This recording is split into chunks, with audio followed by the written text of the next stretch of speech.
We came to this place with a quiet fortitude. With our hands, we built sod houses. We tilled the land and sowed the seeds. We laid down roots through the strength of generations.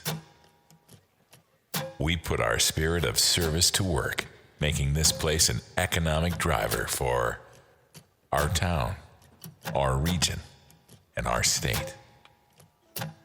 Throughout our history, we've led innovation and developing solutions for the world.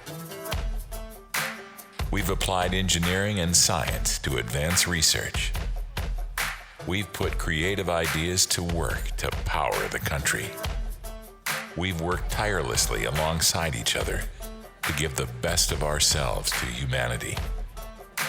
We've competed together, opened the doors to opportunity, and created prosperity. And now we turn to the future with that same sense of fortitude, tenacity, and grit. We'll pass the baton to our students, dreamers who know the value of hard work, so that they may strive and thrive as we have. We'll transform them from learners to leaders as we conduct research that matters in the humanities, health, business, technology, and agriculture. We hold our history and our future in our hands because we are the stewards of the land grant mission of North Dakota State University.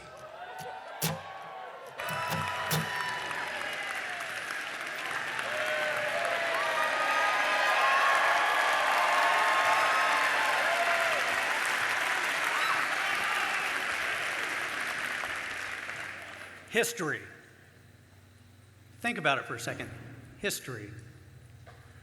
Some people set out to do good things for the people around them, and in the process, they make history.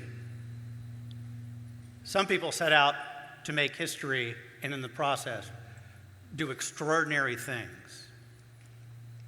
Two people that I think some of us are familiar with in this room set out to do something that could change a nation, but I don't think they did it to make history. I don't think they realized quite what the impact would be of their actions. Those two individuals were the President of the United States, Abraham Lincoln, and a senator, a small-time senator from the state of Vermont, Justin Morrill. They envisioned a nation where the common person could get higher education and better themselves, and as a result, better the citizens they served, better the people around them, better their country. Now, it's pretty extraordinary what these two individuals had a vision for. Because keep in mind, number one, we were in the middle of a civil war.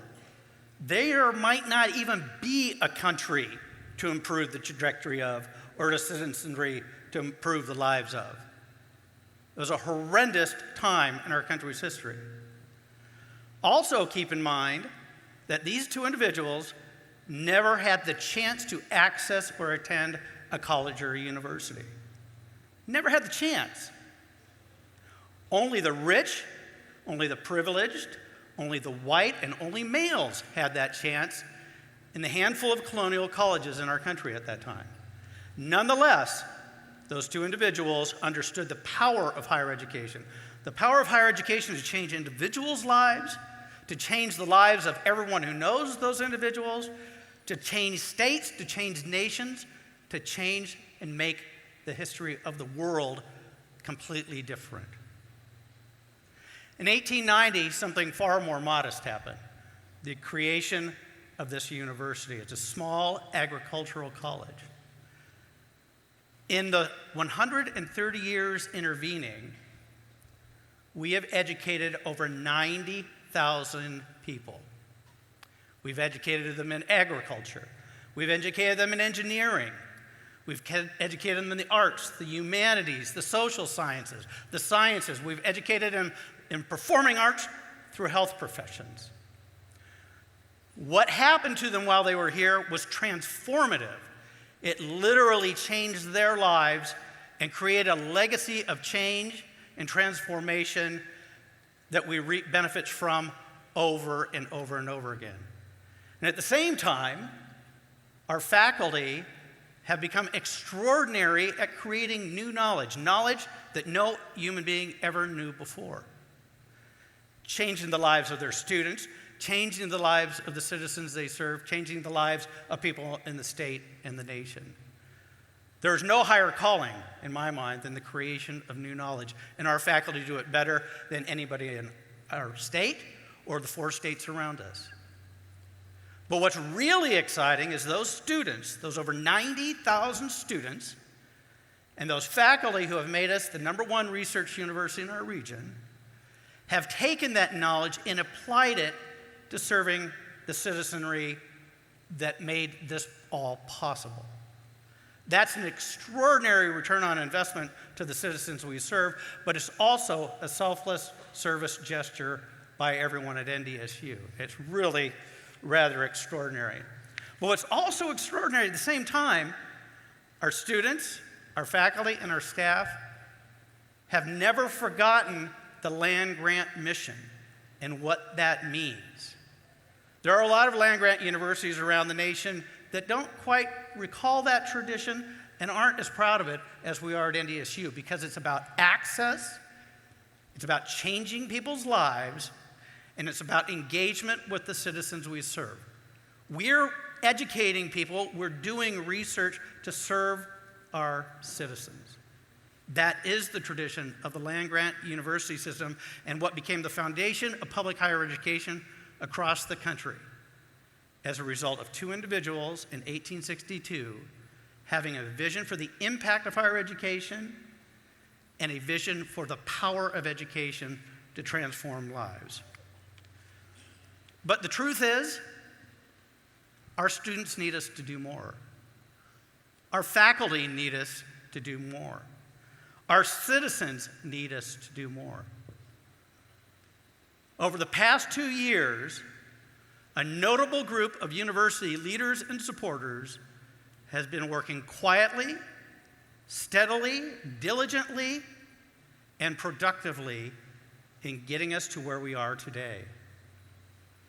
What started as a slow, quiet drum roll will end today in a cannon-like crescendo, celebrating NDSU's capacity to serve its citizenry better than we ever have before, better than we've ever even imagined serving them before. History will be made today, and you are having the privilege and the opportunity to be a part of a history-making moment.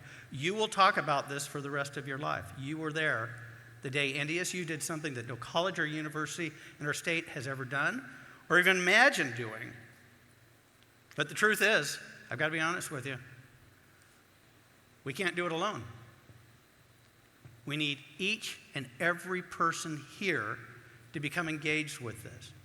Each one of you to become personally engaged, each one of you to engage your friends, your family, anybody that knows about NDSU, people that don't know about NDSU. It will take everybody rowing in the same direction to accomplish the historic thing we are going to put in front of you today. The future literally, not just figuratively, but literally is in our hands. The campaign for North Dakota State University. Because of what we will do here, and when I say we, I'm not talking about me, I'm talking about me and you and you and you and you and you and all the people I just talked about. Because of what we will do here today, more students than ever before will have access to the transformative higher education experience that North Dakota State has become known for. Because of us, more faculty will have more opportunities to create the new knowledge that changes lives in the process of creating some of the most educated students in the nation.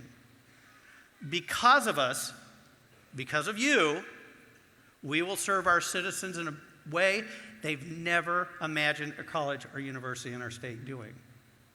We are making history today. To help you get started understanding that on a more personal level, I'd like to introduce a few people that are going to tell some stories about how NDSU has impacted them.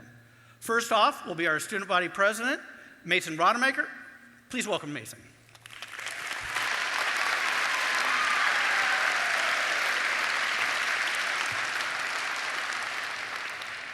Thank you, President Pershani. I'm extremely proud to be able to be here today to represent the students of North Dakota State University. And I am honored to be a part of this launch because this campaign will allow students like me to become the future generation of leaders from NDSU. There are two main reasons why I feel students continue to choose to attend school here. First is because when you attend school at NDSU, you're not just one of 14,000 students, but instead, you're truly a valued member of this Bison family and community. And second, because there are so many opportunities here, and I passionately and truthfully believe that there is an opportunity for every single one of our students here. For every single one of our students here to get involved on campus in something that they're passionate about, in an organization they believe they can make a difference in. And I believe that student government is a direct example of that opportunity. Here at NDSU, our student government structure, scope, and areas that we oversee are so vast that it doesn't even compare to anywhere else across the country. Our student leaders have direct access to all of NDSU's top administration, who are constantly encouraging us to lead and to continue on with the legacy that's been set before us. The passion that our students, staff, faculty, administration, alumni community, and friends of the college have for this institution is truly unparalleled. I, like so many of you in this room with me today, have a family member or know somebody that's impacted your life that's graduated from this institution. And I'm proud to continue on with this legacy because to me, a degree from NDSU is something special, and it's not like receiving a degree from any other institution within this region. Receiving a degree from NDSU means that you earned it at a place that truly values your success and can bring a smile to someone's face by simply saying its name. It's great to be part of this family, where my voice is truly heard, where we are all part of a mission and a vision so much bigger than ourselves. This afternoon, you'll hear from more voices, from people who are a part of this mission and vision for the future. You'll hear from students, faculty, donors, and alumni, who will all share their stories and how they have benefited from the support of NDSU. Now please help me welcome Steve and Marianne Swantek.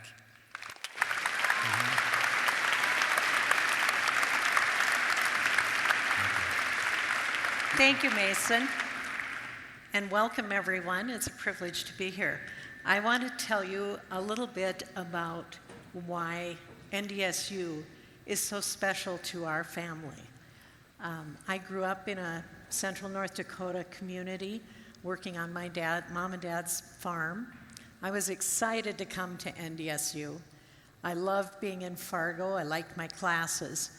But the most significant experience here for me was meeting Steve 46 years ago.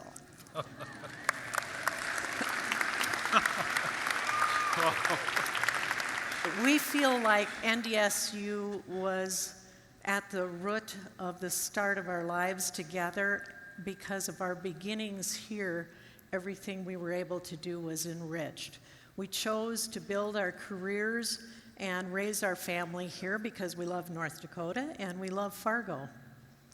From being a family of Bison fans to Steve's involvement at the Alumni Center and in the foundation, to co-chairing this campaign, we feel like we've been able to give back to acknowledge the significant role this university has had in our lives. We are very proud and very privileged to have been able to work with Bob and Sheila Challey and friends to seek out opportunities for everyone to make a difference, to make NDSU even better for the future than it is today. To the students who are here today, your choice to come here has meant that NDSU is now part of your story. And when you graduate, we will be happy to welcome you into the NDSU family of alumni and friends so that you can continue to write the history of the Bison legacy. I had the privilege of being student body president here at NDSU, as well as serving in the North Dakota legislature for 8 years. And that really gained me an appreciation of the impact that North Dakota State University had on this state. As Dr. Prashani mentioned earlier, over 90,000 alumni have graduated here from NDSU.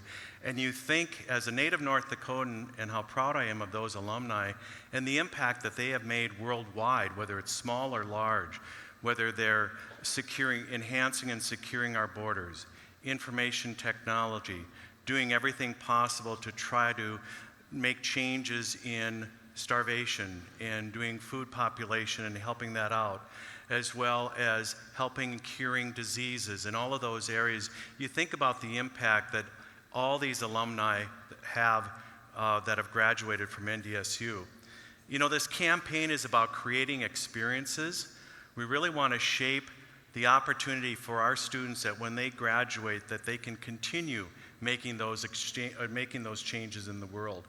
When I look at myself, NDSU produced a foundation for me that changed my values personally and career-wise, and that had such a change for me and impact when I look ahead, as well as for all of you to look at your passion that you have for NDSU and what difference did it make for you, whether it's yourself or family or friends or individuals. I think about the unique opportunities in this campaign when you look at, for example, faculty enrichment, scholarships for students, facilities, and programs. There's a lot of opportunities that you can pick and choose and decide, this is an area that I really would like to be involved with. This campaign is really going to enhance North Dakota and the world, and we as a Bison family have an opportunity to invest in NDSU, who then will invest in students to create and shape the world, to challenge the to take care of the opportunities that are out there, to challenge yourselves to make sure that you can look ahead for the future and create and make a better difference for everybody, wherever you may live in this world. Our lives are better because of NDSU.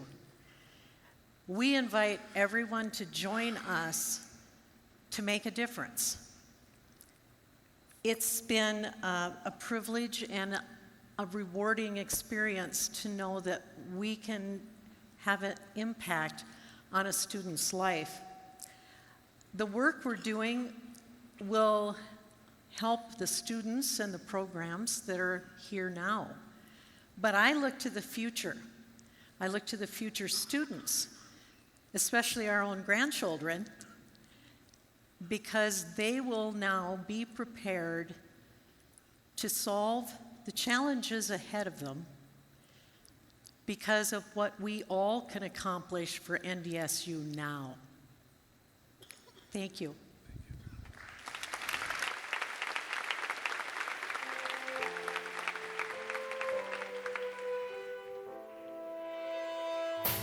We work hard here. We always have. When our expert professors were only students, when our groundbreaking researchers were just getting started, and even before that. At North Dakota State University, we've always been proud to do what needs to be done.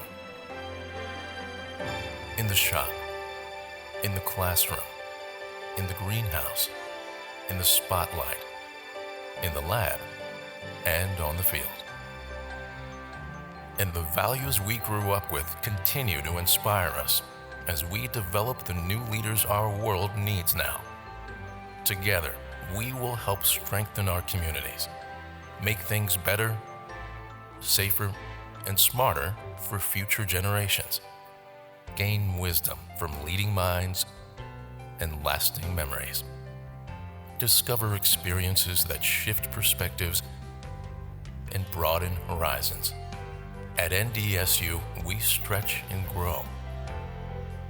We stand behind the progress we've made. And we stand to do even more to create new possibilities across the nation and around the world. For our students and our university, what happens next is up to you.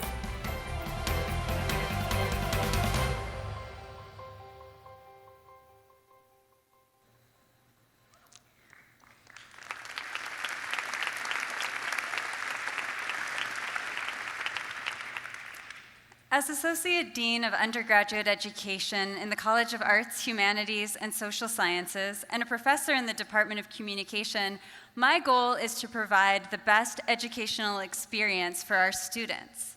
In order to do that, I need to understand what that experience is actually like. My name is Carrie Ann Platt, and last fall, I shadowed 3 students from my college as part of the Shadow a Student Challenge in order to see NDSU from their point of view. As I've mentioned to people who've asked about this experience, it can be kind of strange to ask someone, hey, can I follow you around for a day, see what your life is like? Happily, 3 of our college ambassadors agreed and allowed me to be part of their lives for a day, accompanying them to their classes, extracurricular activities, jobs, and talking to me about their time at NDSU. I also reached out to faculty, asking, can I come in, crash your course for the day, see how things are going, be a student? Their response was even more enthusiastic. They said, yes, please join us. We'd love to have you. It'll be fun. And indeed, it was fun. But they were also 3 of the most eye-opening and honestly exhausting days of my time here at NDSU. I started off the morning in an education class conducted in English, moved directly into an advanced literature course in Spanish, conducted entirely in Spanish. I raced with a student to catch a bus in order to get downtown, sat in an accounting course where I took page after page after page of notes, trying to keep up. I returned to campus later in the evening for a constitutional law class where I sat drinking a lot of coffee in order to do something that these students were just doing every week. And so at the end of it, I learned so much, things that continue to influence me as an instructor and an administrator here at North Dakota State. First, I learned that our students are masters at changing gears quickly, summoning the skills and the knowledge they need to succeed in very different classes.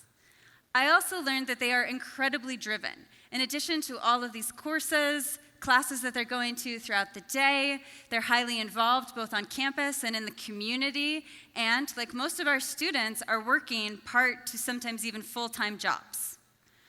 I also learned that they're doing this because they want to be able to pursue careers that are meaningful for them. They're not looking for something that will make them rich. They're looking for something that will make a difference.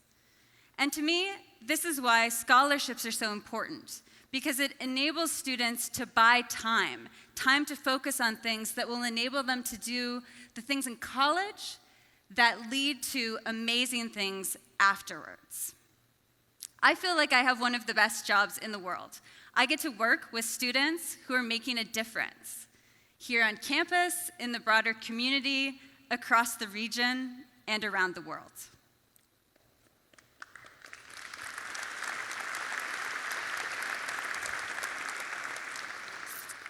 Hello everyone, my name is Sadia Hassan, and today I just want to share a little bit about my story. My family and I are refugees from Nairobi, Kenya, and we immigrated to the United States when I was just 5 years old. And I've been raised in West Fargo ever since. When we first came to the US, my oldest brother was the only one who knew English. So he basically had to become the head of our household at only the age of 17. And when he graduated from high school, he attended NDSU for 1 semester. But because he had to work full-time to support our family, he decided to sacrifice his education and his future to make sure that his younger siblings could have a future of their own. Because of my brother's sacrifices, education became very important to my family and was the only path for us for a better future. So growing up, to me, education was the only thing I had full control of in my hands. And I put in all my efforts to make sure that I was successful in it and to make sure that my brother's sacrifices did not go in vain. My drive for my success in my education was evident in my academics as I graduated as a valedictorian of my graduating class.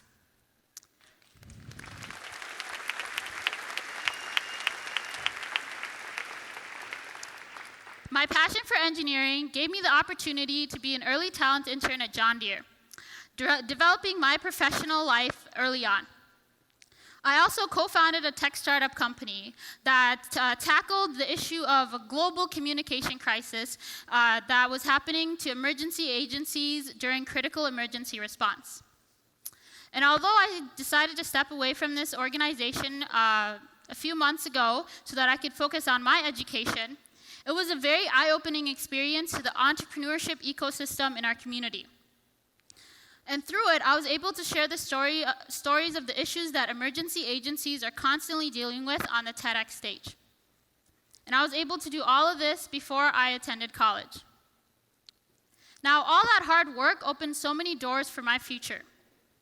I got the opportunity to become a McGovern Scholar, which allowed me to not have to worry about the finances of my education. Now, all I had to do was focusing on growing myself, focusing on gaining knowledge, my education, and building my career. But throughout it all, I realized that all my hard work did get me from where I was to where I wanted to be, but it was only a fraction of the reasons why I was being successful. And I thought of it like in an experimental sense. So many people worked just as hard as me, but what made me so special? What variable was different in my life?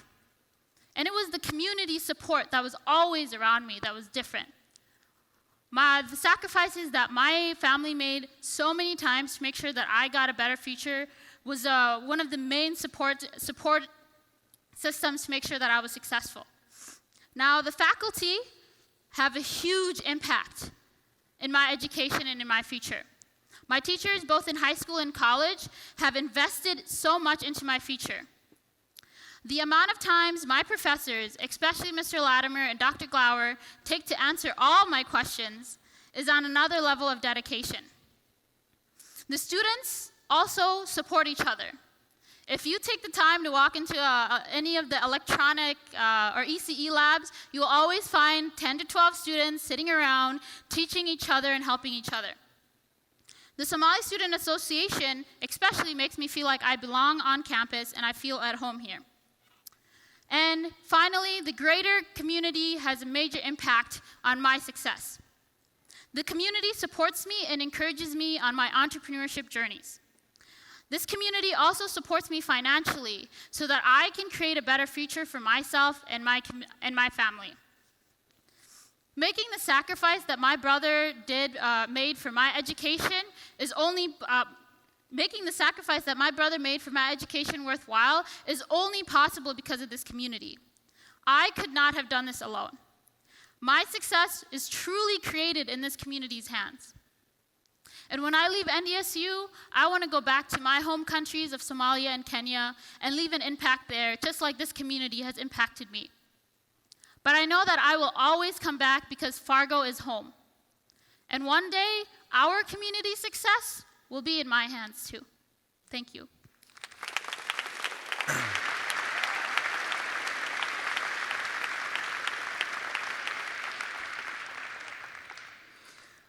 For nearly 130 years, North Dakota State has continued to deliver whatever it takes to meet the needs of its diverse students, preparing them for opportunities and the challenges in the shrinking world that we live in.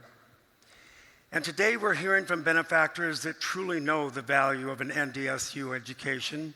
Like me, just a small-town boy, born and raised in that barley capital up north, almost on the Canadian border. Yes, that's my Osnabrück. Latest population, 118. That boy's passion was really design and architecture, but he ended up on a path that found him studying accounting while dabbling in performing arts at the other university. You know, that one. And now, some 50 years later, here I am telling my story as we kick off this extraordinary capital campaign centered about students and scholarship. And live from Las Vegas, how's that for embracing radical change some 41 years ago? It's me, the bold, the brave John Cly.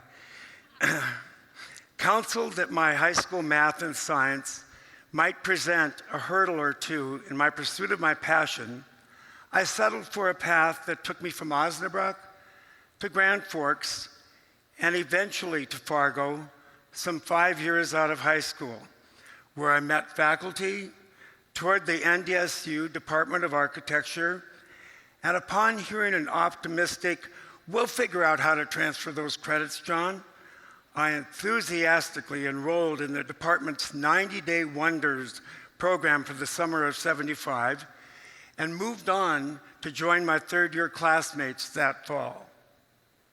I worked putting myself through school, but that didn't stop me from spending the summer between my fourth and fifth years in Europe with our NDSU abroad at that time. I graduated the following May, and in early summer '78 found me in Las Vegas, being, as I like to say, a house sitter, a pool boy as such, and when my beer monies grew thin, another opportunity came my way all of 7 weeks out of college.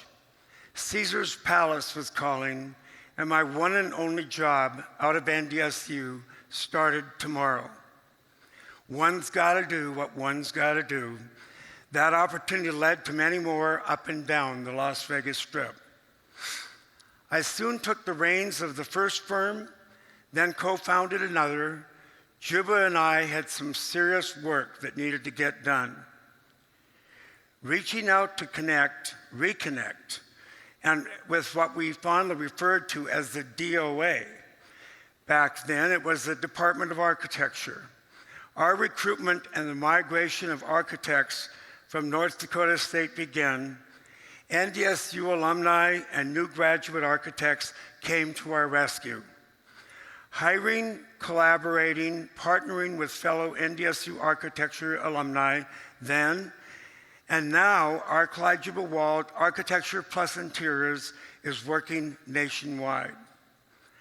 I'm proud to share that all three namesakes are NDSU grads, as are 4 of the principal owners, and NDSU still holds up as the majority of alma maters, even giving our growing staff.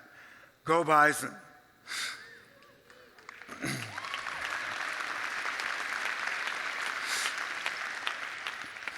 Reconnecting with our roots to recruit and hire those whose values and Midwestern work ethics blend with ours and our Clyde Juba-Wald drive. It's kind of a whatever it takes kind of positive attitude.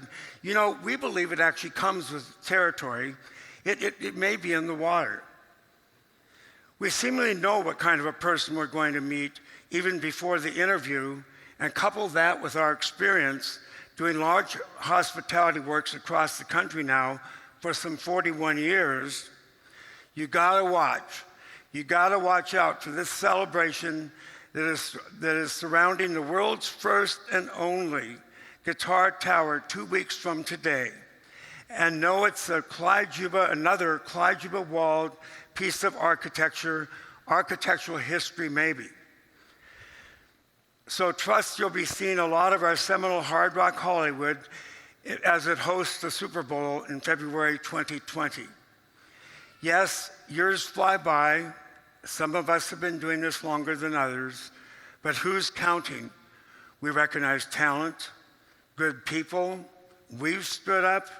We've supported our beloved DOA, the ALA, and we've employed NDSU architectural grads spanning some plus 40 years. And now I'm including ourselves, Dan Juba and myself, back in 1978.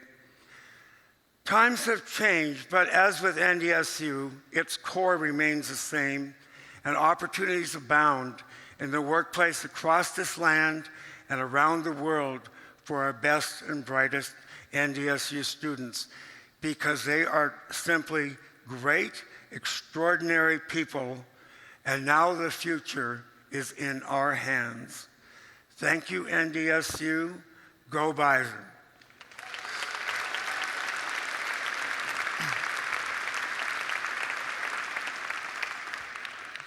Like many of you, I have NDSU roots that extend far beyond me. My parents are alumni of this university, and they always talk to me about the tradition, the sense of community, and the sense of belonging they felt while they were here. When I came to audition for the Challey School of Music, I felt what they were talking about almost immediately.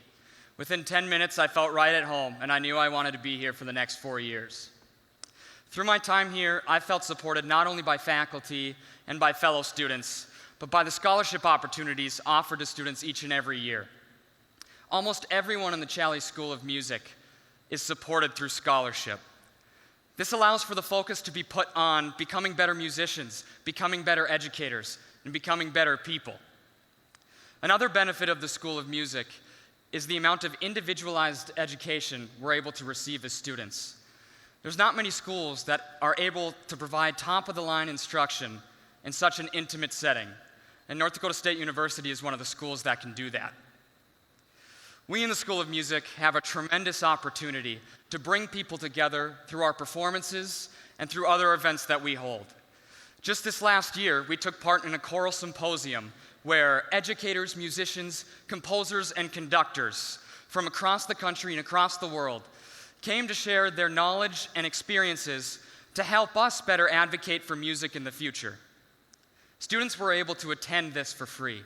And not only that, we had the opportunity to perform with one of the best choirs in the nation that same weekend.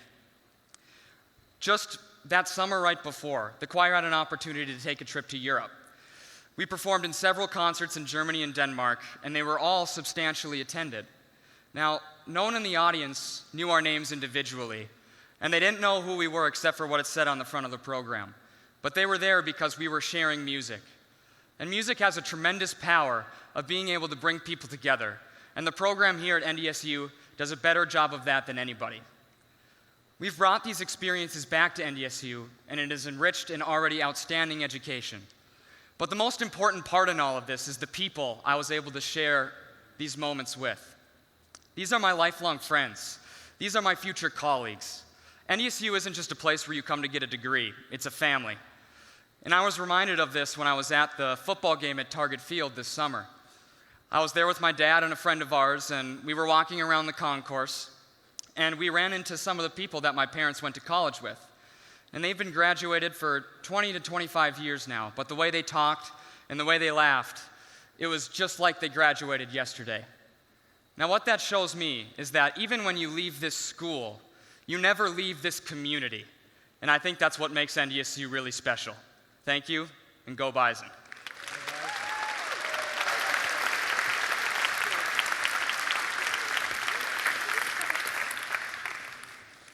My name's Jake Jornstedt. I grew up in Rolla, North Dakota. Came to NDSU in my sophomore year. Went to a group called Innovation, Creativity, and Entrepreneurship. It was a scholar group meeting after school, and learned for the first time in my life that I could take an idea and make a business out of it. This idea of entrepreneurship I hadn't really learned much in my life. And I took that and started a company while I was in school, co-founded with another NDSU grad, Ryan Ragoose. We went through the NDSU Technology Incubator Program while we were still in school, working with our professors professors were nice enough to support our sometimes lack of attendance of class in order to get to a business meeting. And we went on to build what we consider to be potential future-changing agriculture technology. And so today at Bushel, we have 150 employees here in Fargo, North Dakota. Most of us NDSU people, NDSU interns, the reason we can even hire 150 people in this city is because of NDSU. And as I look forward and kind of into the future, one of the most exciting things that NDSU is doing is the downtown campus and the business school and the entrepreneurial program going on there. I get excited. I get to spend time with students there, and they are as excited as I have ever seen anybody in Fargo about building companies, taking risks, making changes in the world for the good. And it's incredibly exciting to think about the future, and I want to thank NDSU and keep you all excited about what the future for students that are coming out of school here can do to change the world.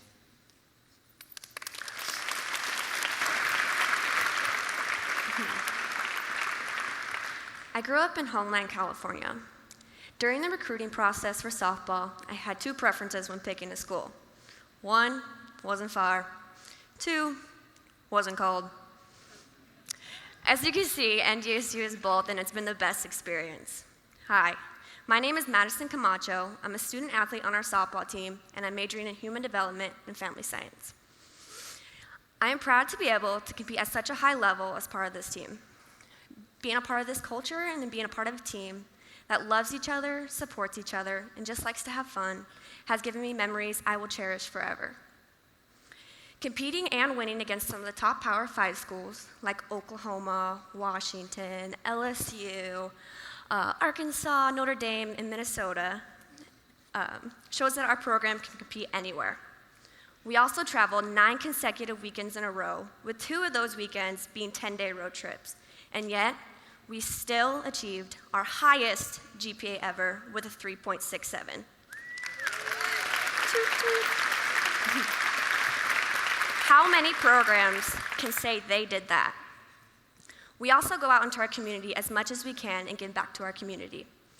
You don't know how many little girls are looking up to you, and I appreciate that because I was once that little girl. I want to be a role model for these girls. What I want for them is to be a better person because of their sport. I also want them to have fun and be in love with what they do because this journey goes by fast. Over the years, I realized that my passion is working with the elderly. I volunteer at retirement homes throughout this community, and it's really paved the way for my career path. When I graduate here, I want to work in a retirement home so that way I can continue giving back to the community. Because of Team Makers Club, I'm now on a full scholarship. This foundation has supported Bison student athletes for over 60 years through scholarships. These scholarships help us and support our passions to successful futures. Being able to focus on my softball and my schoolwork is amazing. I love it here. It has given me a set career, lifelong friends, relationships with staff, support staff, and coaches, and the ability to compete at the highest level while wearing the green and gold. I wouldn't trade it for the world. Who knows? I may even stay in the Midwest. Thank you, and as always, go Bison.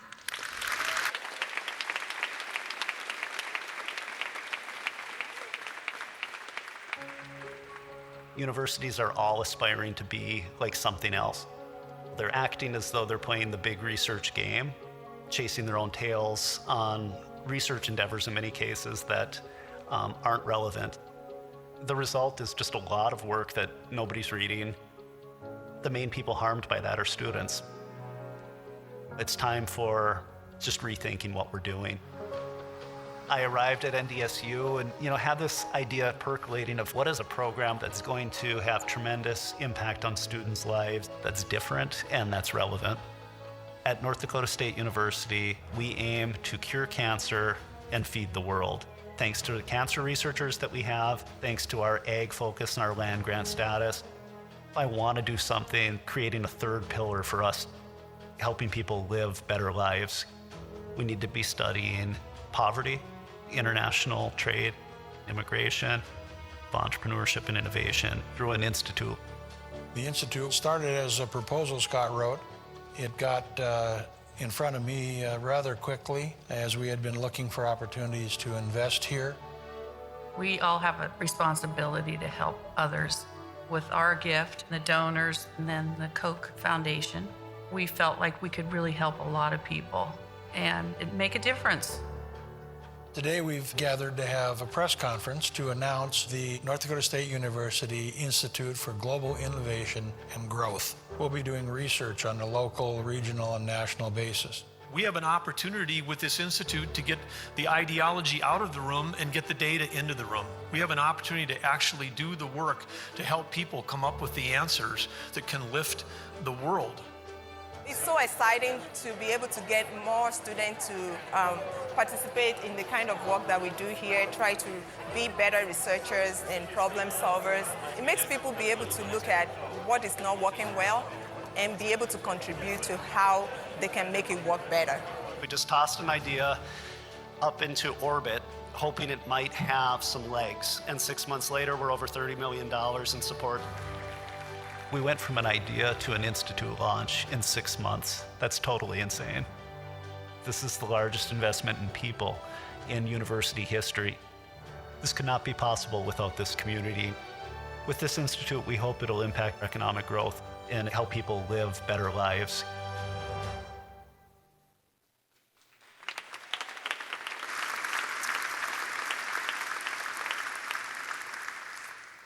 Wow, I still get chills on my spine, up my spine when I see that video. It might be the cold weather that's at the beginning of it. It might be because Bob and Sheila, President Prashani, John Glover challenged me to think big and to put something on the table that could capture the imagination of the philanthropic community in this town, but also be the right fit for NDSU. An idea like the Challey Institute, which is tackling poverty and opportunity, as you saw in that video, is something that makes sense for us, and it makes sense right now. And it didn't come out of thin air. It's deeply embedded in who we are. Many of you may not know this, but one of our most significant and prominent alums grew up the road in Buxton, North Dakota. His name was Mansur Olson. He was the Carson Wentz of economics, okay? He studied here as an undergraduate, went on to have a fabulous career in economics, finished up his career at Maryland. He would have won the Nobel Prize in economics had he not died too early in life. Mansur, throughout his career, being a humble North Dakotan who put his social security number on his resume, okay, so kind of interesting. Humble guy through and through, was asking questions throughout his career about poverty and opportunity. How is it that a kid in Buxton can grow up to live the American dream? And why is it that so many people throughout the world are struggling? They're entrepreneurial as heck, but they cannot get ahead. Mansur was tackling those questions, and he didn't answer them all due to his premature death and due to the fact that these are big, hairy questions to tackle. As the video indicated, we're digging in and we're tackling them in the Challey Institute. And they're really critical for this area right now. Fargo has one of the lowest unemployment rates in the country, but I guarantee you every person in this room is 1 degree of separation from someone who's deeply poor. It's personal.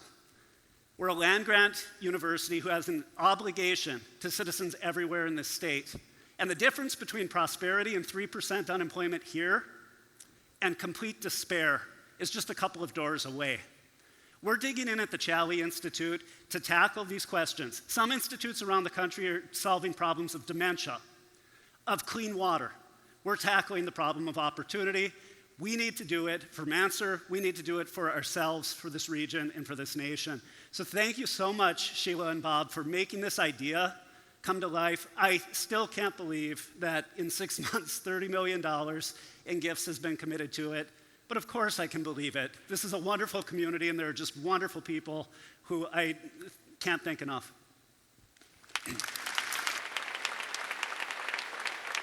Ladies and gentlemen, please welcome Mike Kruger, Chair of the NDSU Foundation Executive Governing Board, and John Glover, President and CEO of the NDSU Foundation. Thank you. Just for a little clarification, I'm Mike Kruger. He's not. And I'm not. Mike Kruger. Sorry. That's right. Very nice to have everybody here today, weather be damned. President Bashani has said, I think, every day of his 10-year career here as the president and our leader, that NDSU was a student-focused university. The campaign that we're launching today is indeed all about students, but also has a very strong faculty component as well.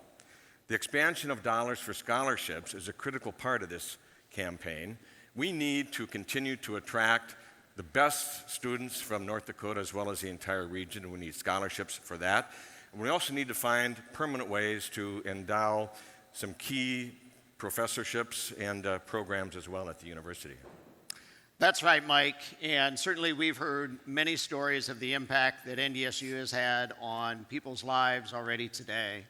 And, you know, in our business, we talk to donors every day. We encourage them to make gifts, help our students, help generation for tomorrow.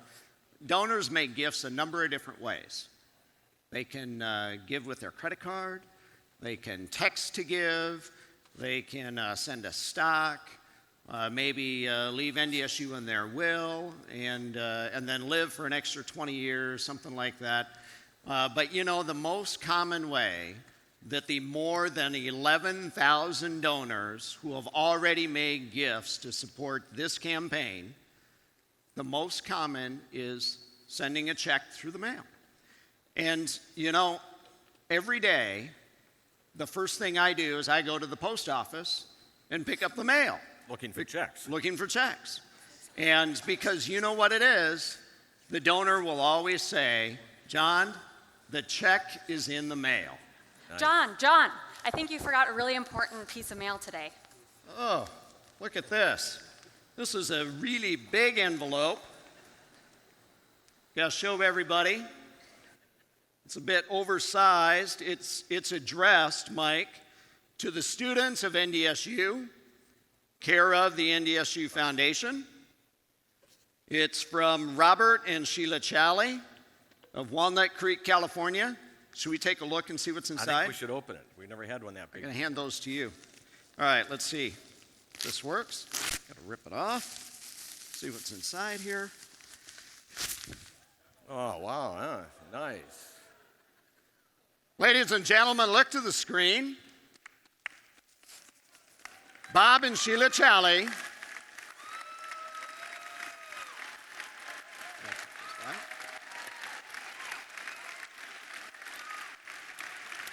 We are very pleased.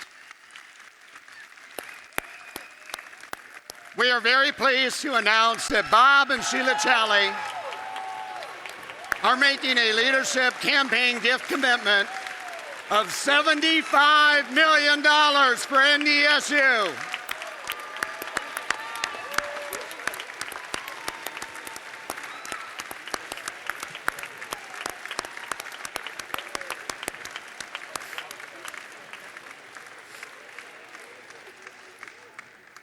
I'm not making this up, folks. This is the real deal.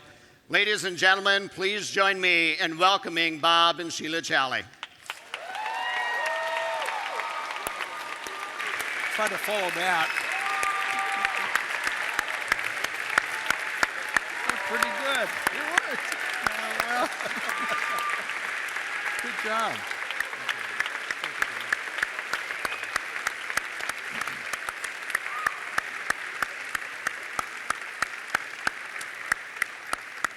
I have to repeat the number because it's incredibly big, $75 million. Thanks. So, I have to say something before yes, you get too far into this shtick thing here. If you see a tear in my eye, it's not that. I actually have quite a bad case of an eye disease. So, okay. Yeah. We all do. Yeah. We all do. Bob, you were born and raised in Fargo, graduated from NDSU, but you've spent the rest of your life in California.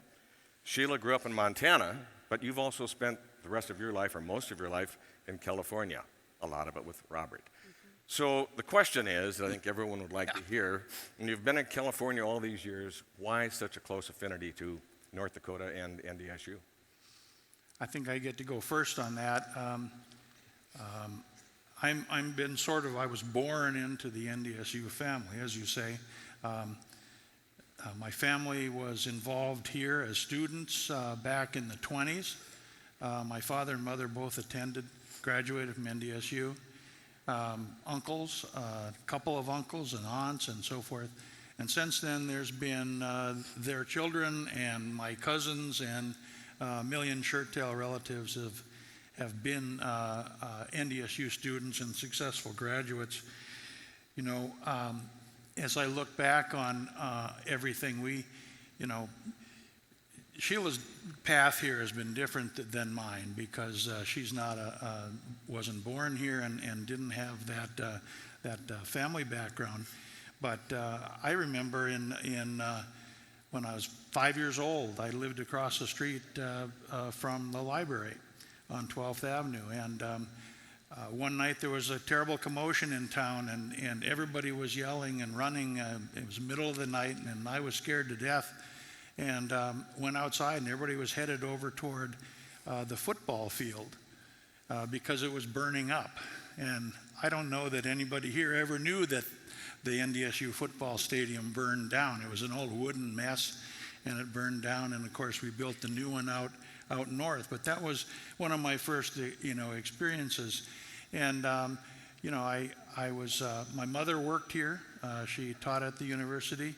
My uncle Bill Ureen was the band director here for 20 years, and I remember going door to door with Mom up in the north side, trying to get the name of our university changed from the Agricultural College to the State College. Now, probably nobody remembers that either. It was probably about 1960, and it was really a big deal that we weren't called the AC anymore. And someone earlier said it, most of the opposition came from somebody up that direction. But we managed to pass that and became a state college and ultimately the university.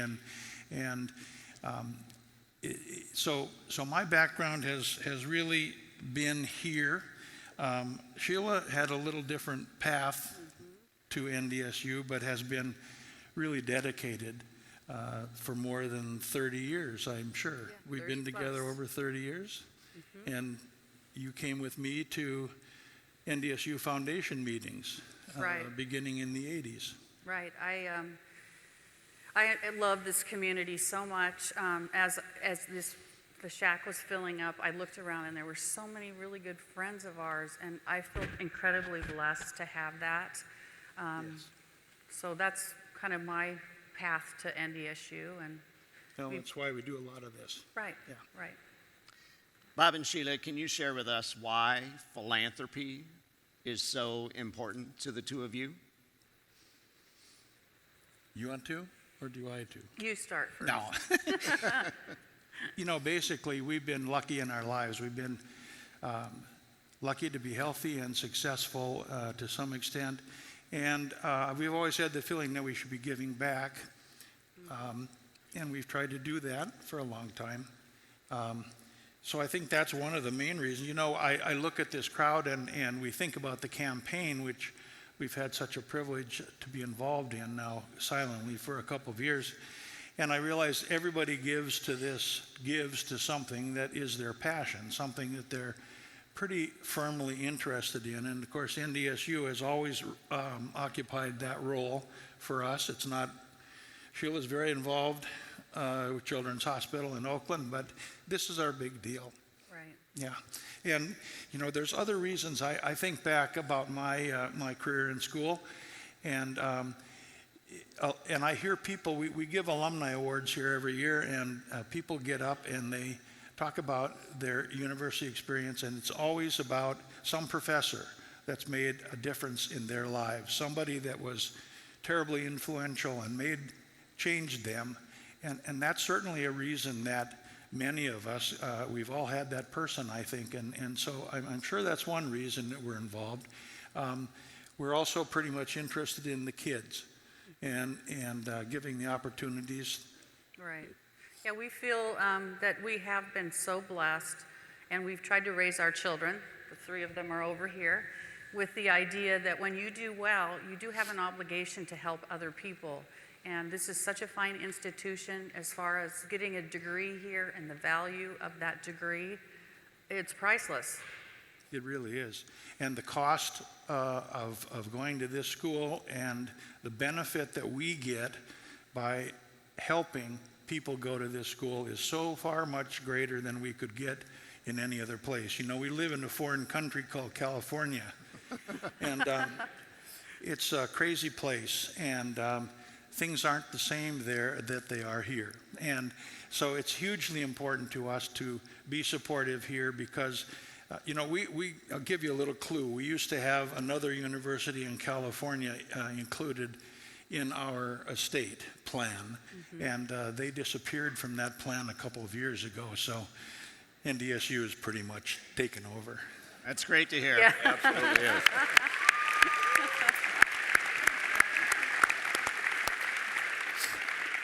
So we've talked about students and scholarships, and you left early in life, and we've been in California ever since. But I think the young people here, particularly that are still in school, would like an idea of what you think about the importance of staying connected once you leave this place, once you graduate and go on to careers and lives someplace else.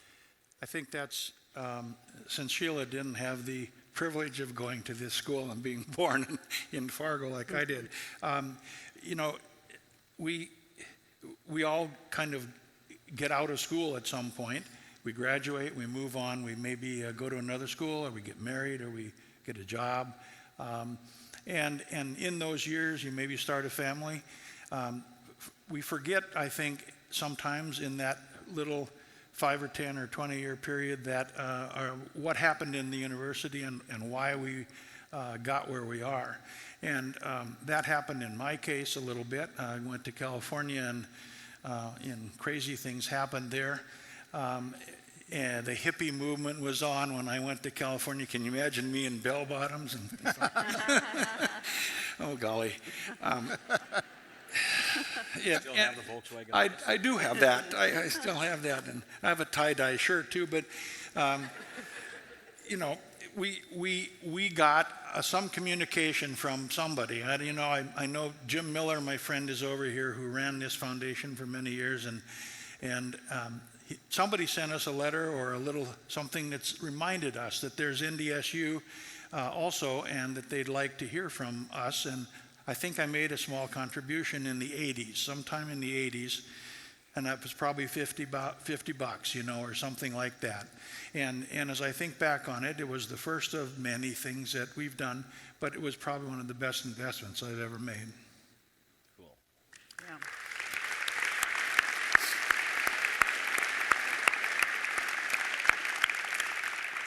So Bob and Sheila, the $75 million question is, how are we going to spend that money here? I mean, that's what's on everybody's mind. And so, yeah, Sheila, how are we going to spend that? My goodness. This campaign is all about supporting students really in 4 different ways. We can support them through scholarships. We can support them through investing in our faculty. We can support them through facility projects, new buildings, renovation projects, those kinds of things. We can also support them through programs. So those are the 4 pillars of the campaign. Donors can give anywhere that they want through this effort. But certainly a donor has most donors have an idea or a thought about what they're most passionate about and what they want to support. Can the 2 of you share what your thoughts are about how your gift will go to work for NDSU students? You want to talk about scholarships? Yeah, the scholarships important. have always been key to our whole thought about what we're doing. And in the next school year, we will be doubling the number of undergraduate music scholarships to 100.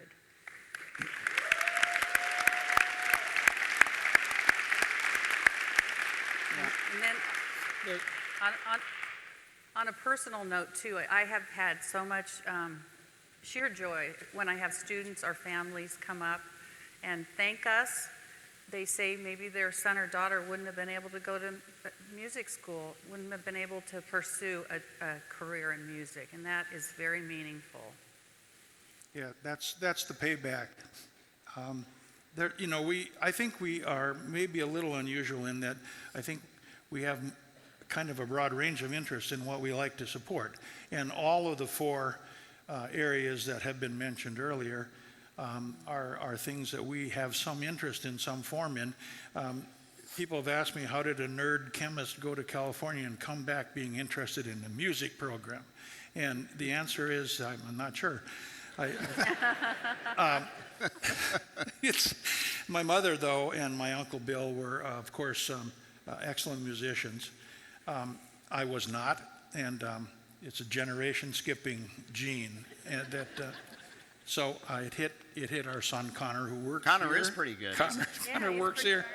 Connor's here, working in music department now in his second year. So we're very proud of that. But so we got involved in the music early here, and the scholarships were rewarding. We are interested in programming, as Scott said earlier. We got involved with that the proposal he wrote, which was an outstanding piece of work, and we managed to leverage that with the Charles Koch Foundation into a lot more money. And none of this is us alone. There's a dozen people in the area here that have contributed to the institute. So it's not just us. There's a lot of other folks that put a lot of money into it because they believe in it. But that is our current interest in programming. But we're also doing a lot of things in music because music. John Miller and Bill Law, who lead that unit, they want to move forward. We want to be there to help them do that.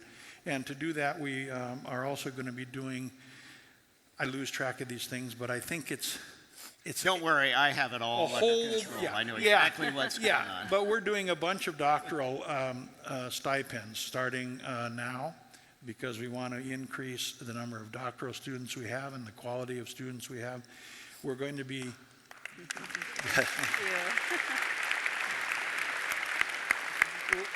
we're going to be doing at least one endowed faculty position there, and maybe more. And when you start doing this, and when your enrollment starts going up like it has in our particular unit there, then you have to start thinking about facilities. So I believe that in the next 5 or so years, we'll probably be looking at some kind of a large addition to the music building.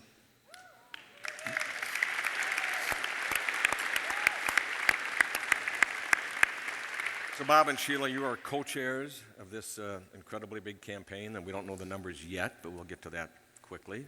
Co-chairs with Steve and Marianne Swantek, volunteers. You have a cadre of 20 or so other campaign ambassadors. Tell us just a little bit about the mechanics and how important volunteers are to the fundraising effort, because we have a room full of volunteers here too. Right. Go ahead. We've been so honored to co-chair this event with Steve and Marianne Swantek. They've been great, and it's been fun getting to know them better. But we also have at least 20 campaign ambassadors all over the country that have opened their homes for dinners, and just got the word out that we're doing this campaign and we would like them to participate. Yeah, we've been meeting with the ambassadors now for almost 2 years in all parts of the country. They've done a lot of work, and it's a terrific group. Lots of people that we didn't know that came from other places or out of the area in a lot of cases. And this has been the core of our campaign. And now it's time that we move on. We move publicly, and as been said earlier, we know that the campaign success now is in your hands. It's in our hands. You know, we've been carrying the ball a little bit here. Now it's time for everybody else to join in. So we're looking for a really incredible response to this thing. And I keep harking back to my original $50. I think if everybody can get reconnected and get involved and give some money and give some time, they'll be better for it and will be more successful. Certainly this campaign would not be possible without your leadership support, as well as all the campaign ambassadors and the more than 11,000 donors who have already gotten involved. Every gift will count, every gift will matter, but it does take leadership and certainly a leadership gift of $75 million will fuel NDSU and North Dakota forward. Ladies and gentlemen, please join me in thanking Bob and Sheila Challey one more time.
In a time of war, President Abraham Lincoln and Senator Justin Smith Morrill sought to empower our battered nation through higher education. In 1862, Congress passed and Lincoln signed the Morrill Land-Grant College Act. Its purpose? To teach such branches of learning as are related to agriculture and the mechanic arts in such manner as the legislatures of the states may respectively prescribe, in order to promote the liberal and practical education of the industrial classes in the several pursuits and professions in life. The Morrill Act made palpable the idea of the land-grant college, an idea that was revolutionary in two ways. It opened up higher education to the industrial classes, and it energized the economic potential of our underdeveloped country.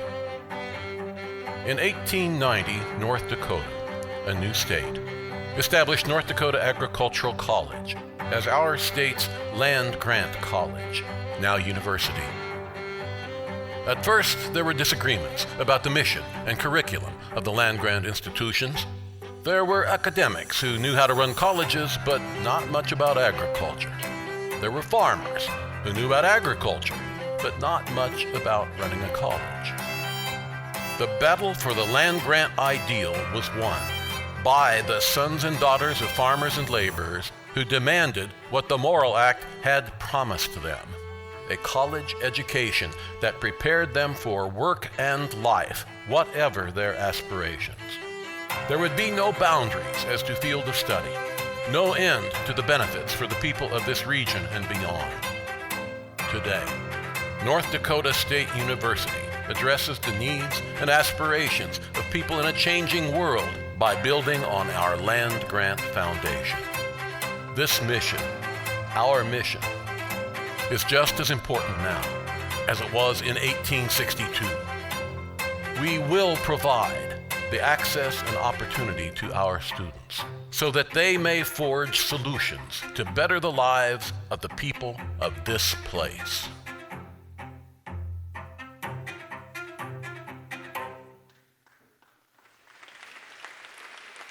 Ladies and gentlemen, please welcome Matt Larson, the Director of Athletics at NDSU.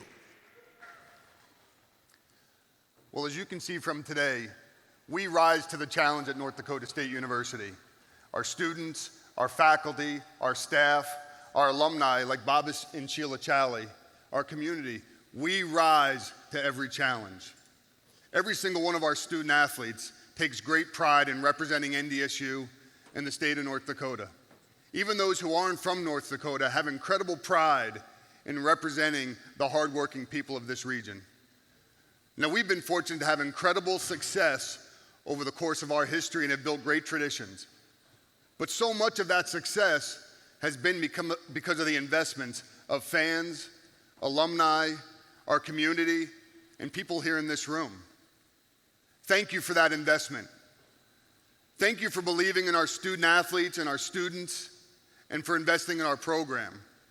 But if we want to continue to bring this program to new heights and reach unparalleled level of success, we have to continue to invest. We need you to continue to invest. I'm going to bring somebody up here now and introduce somebody who's a great example of that return on investment. She was a standout volleyball student athlete for us and now continues to lead that program. And she's an unbelievable example of what is great about North Dakota State, the life lessons, the characteristics, and what it means to be a Bison. So let's make some noise and help me bring up here our head volleyball coach, Jennifer Lopez.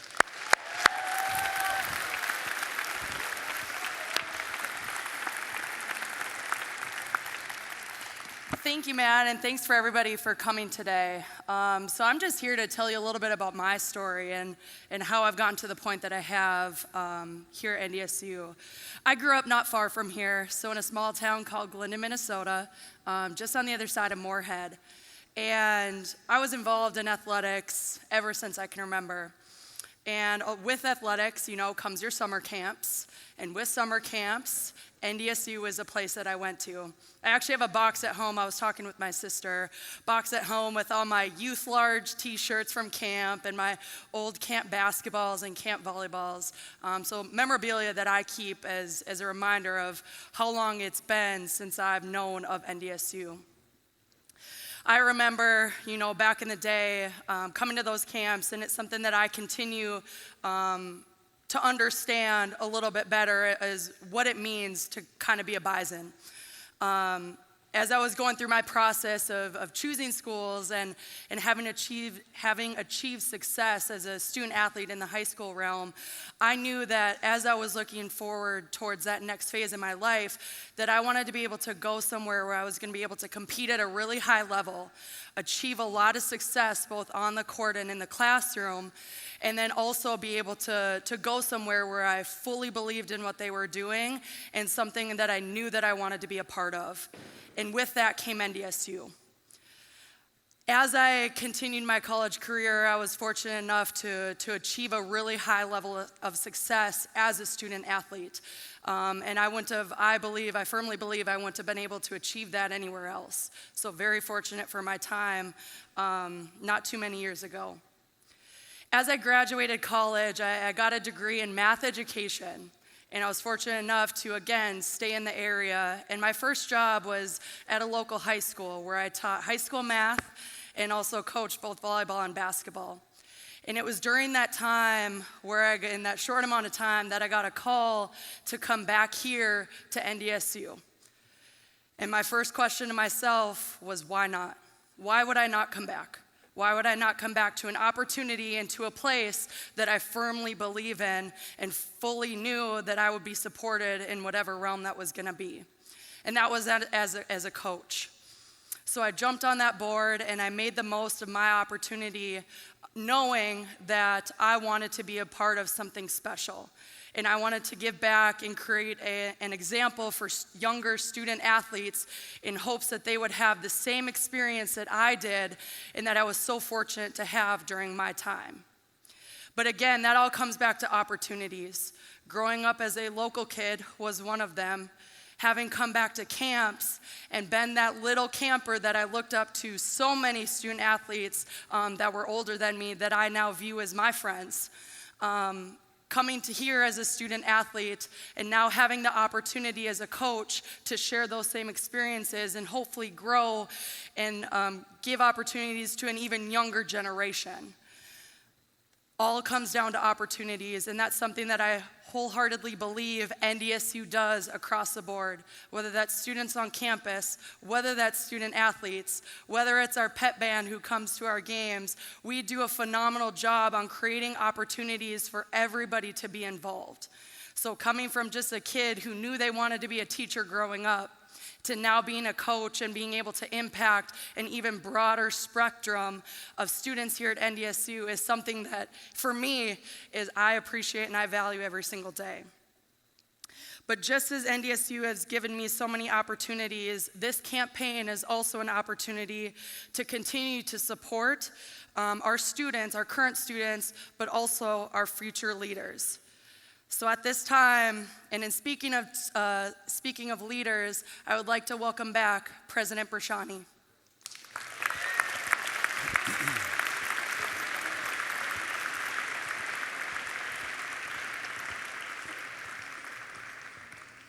Thank you, Coach Lopez, Mr. Larson. Thank you all. I mentioned earlier in the evening that there's been a quiet army of people working on this campaign for approximately 2 years. I'd like to have the people that have been doing that, have been in that incredible, hard-working role, to come down and join me on the floor here.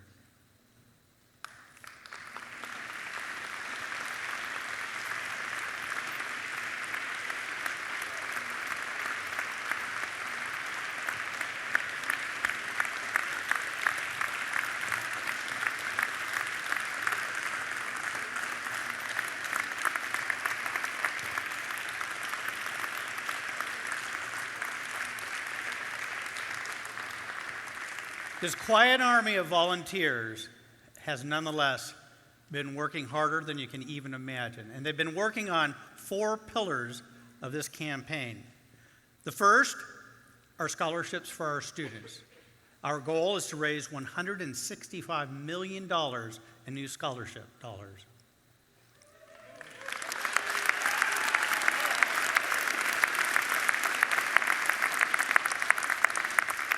The second pillar are endowed faculty professorships, and their intent is that we'll raise $55 million for new faculty.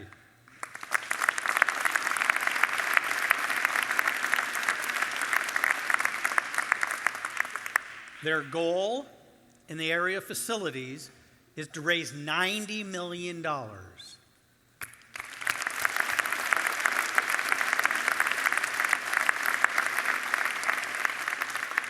And the fourth pillar, experiential opportunities for our students. Their goal is to raise $90 million.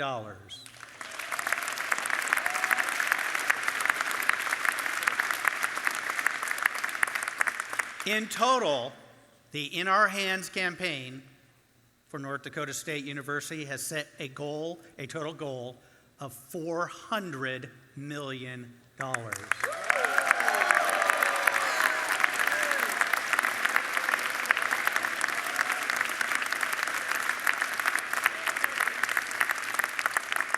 It would be reasonable for you to say, is that an achievable goal?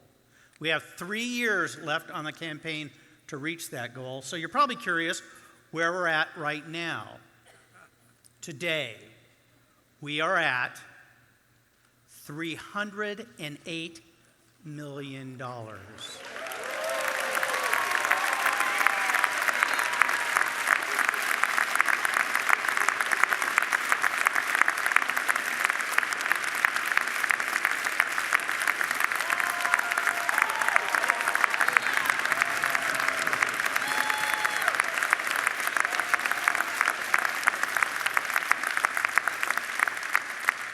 The future really is in our hands. Go Biden!